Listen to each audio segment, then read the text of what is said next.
Olá amigos, vamos à nossa videoanálise de fechamento do pregão desta segunda-feira, dia 10 de novembro. O Ibovespa terminou em queda de 0,93%, iniciando mal esse movimento de subida aqui que a gente tinha comentado. Superou a máxima do pregão anterior, fez uma boa primeira hora de pregão, mas depois da primeira hora de pregão só veio afundando aqui hora após hora, fechando em baixa a cada hora de pregão. E comprometendo até mesmo a formação de um fundo ascendente. Se a gente dá uma olhada no índice futuro, nesse momento, está apresentando queda de 0,54% depois que o Bovespa já estava fechado, voltando para a região do fundo ali anterior. É algo que o Ibov também pode fazer, algo semelhante, vir aqui para a região desse fundo anterior, voltar para a região aí, já voltou para baixo de 53 mil, era bom ter ficado acima, e aqui 52.334 seria o ponto de suporte para o Ibovespa.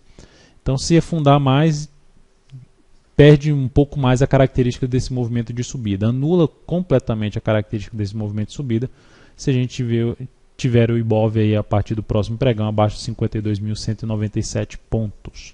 Enquanto não perder, ainda fica a característica de movimento de subida, mas da forma como está iniciando, começa fraco e aí começa a aumentar a chance aos poucos desse movimento aqui de fundo ascendente ser um movimento mais, tudo isso aqui uma correção de uma queda, a gente dentro de uma tendência de baixa um pouco maior no gráfico semanal, para depois gerar um movimento um pouco mais forte para baixo, podendo levar o Ibov até para baixo dos 50 mil pontos ou mesmo 48.722.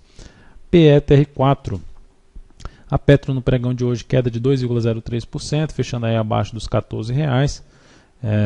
Basicamente aqui é o primeiro fechamento dela abaixo dos R$14 desde essa tendência aqui de baixo, vinha conseguindo se sustentar em termos de fechamento abaixo dos 14.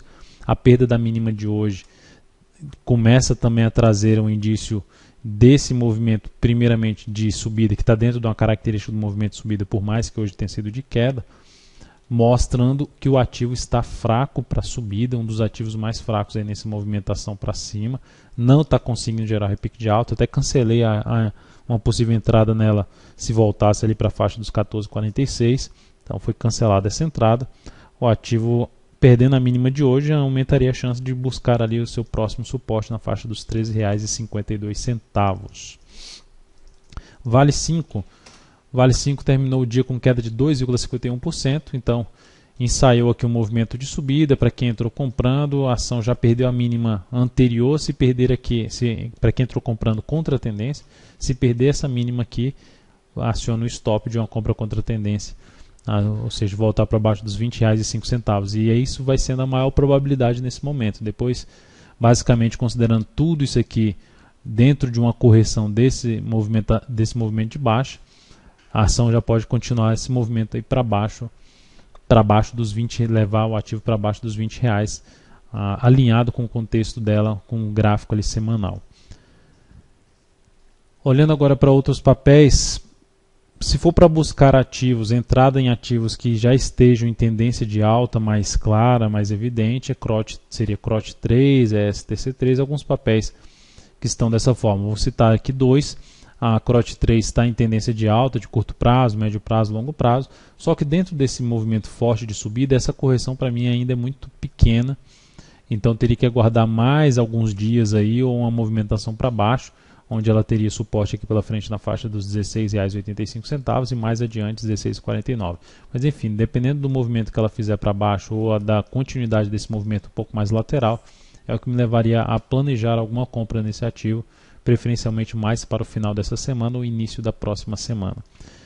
Brasil Foods também, outra que gerou aqui a recuperação da sua tendência de alta de curto prazo, também de médio prazo, também encontra-se muito lá em cima, aqui no pregão de hoje caiu 1%, gerando um engolfo de baixo, aumentando a chance de ter uma correção um pouco maior, que seria mais interessante em cima desse papel. Ainda mantém um gap de alta ali, funcionando como suporte na faixa 61,28. Então, dependendo também do movimento de correção que ela vem apresentar nos próximos dias, é um ativo mais interessante, cenário gráfico mais interessante para se planejar compra aí, utilizando uma estratégia de correção.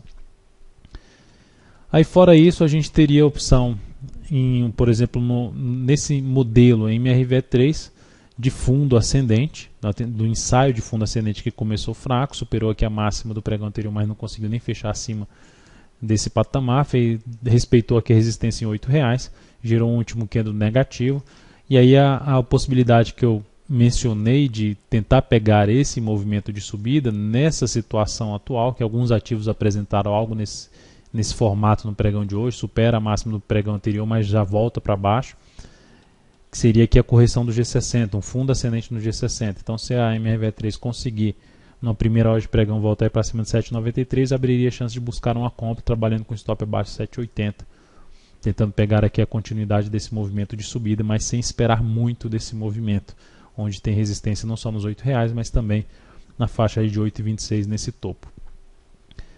HGTX3, da mesma forma, até recomendei uma compra nesse papel no pregão de hoje, ao superar os 24,40 em 24,41, daria para aceitar pagar ali uns 24,43, mas a mínima do dia ficou em 24,46, terminei não entrando nesse ativo, fechou em alta de 2,85%, mas assim como a MRV3, iniciou um movimento de subida. Essa aqui chegou a superar a resistência em R$25, mas respeitou a resistência. Está ali travada em um patamar de resistência que era 24,80, conseguiu fechar em 24,90. Dependendo da abertura do próximo pregão, avaliaria ainda a possibilidade de uma compra no valor um pouco mais acima, trabalhando com stop aí preferencialmente abaixo da mínima do pregão de hoje, que foi 24,46. Também cheguei a recomendar a entrada na CL3, que foi executada na superação da máxima do pregão anterior. Na verdade, até um pouquinho acima, a máxima que era 38,90, optei por entrar em 38,93 depois dos primeiros minutos de pregão, mas o ativo não confirmou na primeira hora de pregão o pivô de alta, não fechou ali acima, e aí piorou, perdeu a mínima da primeira hora, fechou abaixo, afundou e acionou nosso stop em 38,06, proporcionando aí uma redução do capital em torno de 0,35%. E ainda conseguiu fechar abaixo da mínima do pregão de ontem, de sexta-feira, desculpe, 37,74, ao fechamento 37,70, enfim, dando indício de que, descartando mais essa possibilidade de engatar um movimento de subida e gerar uma nova tendência de alta de curto prazo. Para a ponta vendedora, a gente segue na venda na CSNA3, que chegou a se aproximar do nosso valor de entrada, que é de 8,02, então ela chegou a máxima de R$8. É fato que se essa ação voltar a subir de novo, subir que eu digo é gerar aqui uma máxima superior ao do pregão anterior, ou seja, superar R$8 a partir de amanhã, eu estaria abortando provavelmente aí a operação de venda no valor aí, possível valor da entrada, que foi 8,02. Mas se ela perder a mínima do pregão de hoje, em 7,77, terminou em queda de 0,51, aumentaria a chance de ter um lucro um pouco maior nessa ação, não necessariamente chegar no objetivo, mas ter um lucro maior dentro desse atual movimento de baixa dela. Seria importante isso acontecer a partir do próximo pregão, já perder a mínima de hoje e também até a mínima aqui em 7,66, suporte para essa ação. A Uzi Minas, também do mesmo setor, fechou mal o pregão com queda de 3,15%, segue dentro de um movimento de baixo. Para quem está vendido de alguma forma nesse papel, tomou um susto aí com esse movimento de subida da sexta-feira, mas segue ali com stop, no meu entender, na faixa de R$ 5,93. Também a perda da mínima de hoje, que ficou em 5,54, reforçaria a chance de continuidade do movimento de baixa, onde vai ter suporte mais relevante na faixa de 5,35 a 5,32 seria a primeira zona de suporte. Depois disso, 5,19. Então é isso, amigos. Muito obrigado por sua atenção e também pelo acesso diário ao site daltonvira.com. Um grande abraço e até a nossa próxima videoanálise.